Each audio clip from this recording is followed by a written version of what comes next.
এসে প্রথম প্রশ্ন করবে, মুনকার নাকির যখন চলে আসবে 40 কদম, যখন আত্মীয় স্বজনরা লাশটাকে কবরের মধ্যে দিয়ে 40 কদম চলে যায়, তখনই ফেরেশতা চলে আসে। এটা মনোযোগ এসেই সহকারে পরীক্ষা শুরু, মান রব্বুক, তোর রবের নাম কি?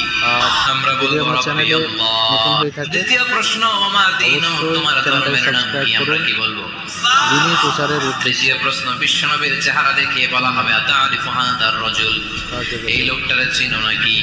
আমরা বলবো চিনি, আমাদের প্রাণের নবী। সব প্রশ্নের উত্তর তুমি পেরেছো।